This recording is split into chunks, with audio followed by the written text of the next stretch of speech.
Hello दोस्तों, आपके अपने YouTube परिवार MSc कैंपस में स्वागत करता हूं। आज के सेशन में हम पढ़ेंगे सामान्य हिंदी, जो आगामी आने वाले एग्ज़ामों के लिए बहुत महत्वपूर्ण है। जैसे आपका पुलिस हो गया, SSC GD हो गया और भी अन्य जिसमें हिंदी पूछी जाती है। तो चलिए, आज जो कि हिंदी का पार्ट 2 है आपका, तो आइए इसी से हम शुरुआत करते हैं और देखते हैं कि जो हम पढ़ेंगे इसमें कि कितने प्रकार से इसमें हमारे सवाल बनते हैं। तो जो आज का जो टॉपिक है, आपका जो सेशन है, उसका नाम है सर्वनाम। सर्वनाम होता क्या है ये जानेंगे और कितने प्रकार के होते हैं ये भी साथ में जानेंगे। तो आइए जानते हैं कि सर्वनाम का मतलब क्या होता है। जैसे हम कोई शब्द बोल दें, वह जाता है, ठीक है, वह जो शब्द आया है तो ये क्या है आपका, जो वह है उसी को हम क्या कहेंगे, सर्वनाम कहेंगे। क्योंकि जो नाम के अलावा जो भी शब्द हम इस्तेमाल करते हैं नाम के स्थान पे या भाव के स्थान पे, बहुत सारे ऐसे शब्द होते हैं या किसी को हम प्रदर्शित करना है तो उसे हम क्या कहेंगे, सर्वनाम कहेंगे। मतलब क्या है कि अगर हम कह सकते हैं कि संज्ञा के स्थान पे जो भी शब्द का हम प्रयोग करते हैं उसे हम सर्वनाम कहते हैं। तो देखिए इसकी जो परिभाषा क्या होता है सर्वनाम का, जो शब्द संज्ञा के स्थान पर प्रयोग करते हैं उन्हें सर्वनाम कहते हैं। आया समझ में कि नहीं।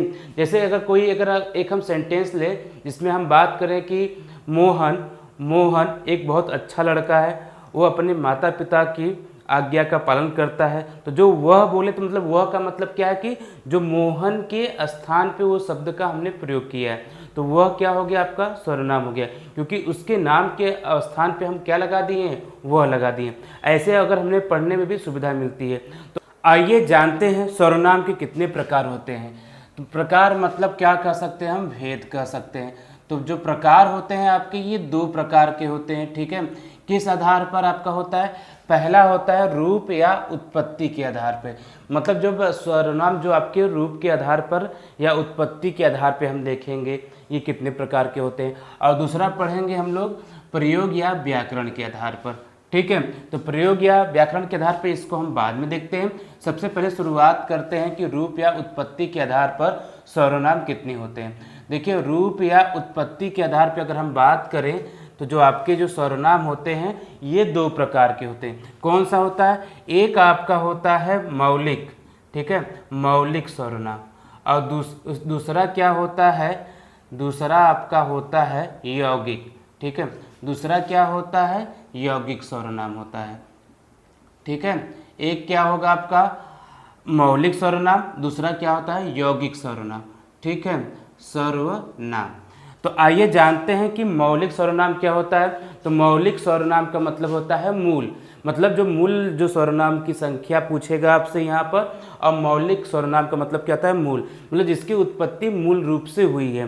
तो जो मौलिक सर्वनाम या जिसे हम मूल सर्वनाम कहते हैं, इनकी संख्या होती है हमारी 11 होती है, ठीक है। कितनी होती है, 11 होती है। तो कौन कौन सा 11 होता है, आइए इस पर हम जानते हैं 11 कौन कौन सा है। उदाहरण के रूप में हम देख लेते हैं।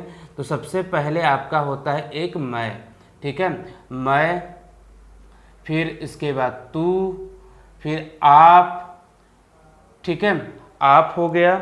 आप के अलावा और भी हैं आपके, आप हो गया, यह, ये 4 हो गए। इसके बाद आपका है वह है, ठीक। इसके बाद आपका वह, जो, सो, फिर है कौन, ठीक। ये 8 हो गए। 8 के बाद एक होता है क्या, फिर कोई, और जो लास्ट है आपका कुछ। यही मतलब कितने होते हैं, 11। देखो 1 2 3 4 5 6 7 8 9 10 11, यही मूल सर्वनाम होते हैं, ठीक है। आया समझ में कि नहीं। तो अगर आपसे पूछे कि सर्वनाम की संख्या कितनी होती है, मतलब प्रकार में नहीं, इसी तरह पूछेगा तब कितना बताएंगे, 11। कौन कौन से होते हैं, मैं, तू, आप, यह, वह, जो, सो, कौन, क्या, कोई, और लास्ट में क्या है, कुछ है। तो इस तरह से मूल कहिए चाहे मौलिक सर्वनाम, दोनों एक ही होते हैं। इनकी संख्या कितनी होती है, 11 होती है। चलिए आइए हम अगला बात करते हैं, यौगिक सर्वनाम क्या होते हैं। यौगिक मतलब लिंग वचन कारक के अनुसार जो सर्वनाम बनाए जाते हैं उन्हें हम क्या कहेंगे, यौगिक सर्वनाम, ठीक है। मतलब मूल सर्वनाम में क्या जोड़ दें हम लोग, लिंग के अनुसार, कारक के अनुसार, वचन के अनुसार जो सर्वनाम बनाए जाते हैं उन्हें हम कहते हैं यौगिक सर्वनाम। जैसे अगर हम उदाहरण की बात करें तो उदाहरण में हम क्या लेते हैं, यहाँ पर हम मैं का रूप लेते हैं। मैं का अगर हम बहुवचन बनाएंगे, ठीक है, तो क्या बनेगा हमारा, तो आएगा हमारा हम आएगा, ठीक है। अगर इसमें ने कारक जोड़ दे तो मैंने, ठीक है, मैंने, ठीक है, आया समझ में कि नहीं। अगर हम इसमें अपना की अगर बात करें संबंध से तो मेरा, और इसी का हम बना दें क्या है कि स्त्रीलिंग तो बनेगा मेरी, ठीक है। इसी तरह आपके ढेर सारे बनते, जैसे एक और शब्द है आपका यह है, यह का अगर हम बनाएंगे इसमें कारक जोड़ेंगे तो इसको, ठीक है, इसका, बहुत सारा बनेगा। तो यौगिक सर्वनाम की कोई संख्या फिक्स नहीं होती है, लेकिन मौलिक सर्वनाम की संख्या क्या होती है, फिक्स होती है, ठीक है। इतना समझ में आया कि नहीं। मतलब रूप या उत्पत्ति के आधार पर अगर हम बात करें तो जो सर्वनाम होते हैं दो प्रकार के होते हैं, मौलिक सर्वनाम और यौगिक सर्वनाम, और इसके बारे में बता दिए। आइए आगे बढ़ते हैं। प्रयोग या व्याकरण के आधार पर सर्वनाम कितने होते हैं, तो ये आपके देखिए कितने होंगे, यहाँ पर 6 प्रकार के होते हैं। कितने होते हैं आपके, 6 प्रकार का, ठीक है। आइए जानते हैं कि कौन कौन से आपके होंगे। तो इसमें पहला जो आपका है, ठीक है, पहला आपका पुरुषवाचक हो गया, ठीक। पहला कौन सा हो गया आपका, पुरुषवाचक सर्वनाम, ठीक, पुरुषवाचक सर्वनाम, ठीक। दूसरा कौन सा रहेगा आपका, दूसरा होता है निजवाचक, निजवाचक सर्वनाम। तीसरा आपका क्या रहेगा, तीसरा आपका रहेगा निश्चय, ठीक है, निश्चय, निश्चयवाचक सर्वनाम, ठीक है, ये तीसरा हो गया।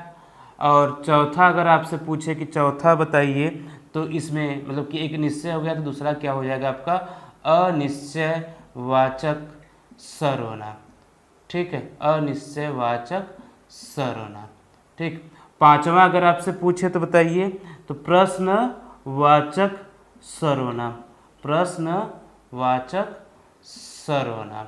और जो लास्ट है इसमें, ये क्या है आपका छठवां, संबंधवाचक सर्वनाम। यही 6 प्रकार के आपके क्या होते हैं, हम बात करें तो योग मतलब प्रयोग या व्याकरण के आधार पे आपके क्या होते हैं, सर्वनाम होते हैं, ठीक है। आया समझ में कि नहीं आपको, ठीक।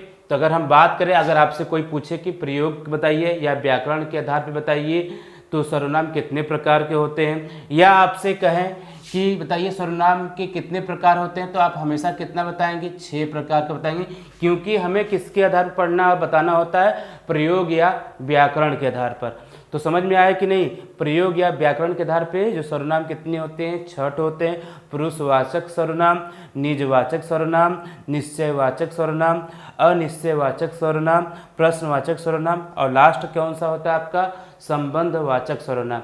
यही देखिए सर्वनाम के भेद हो गए, प्रकार हो गए।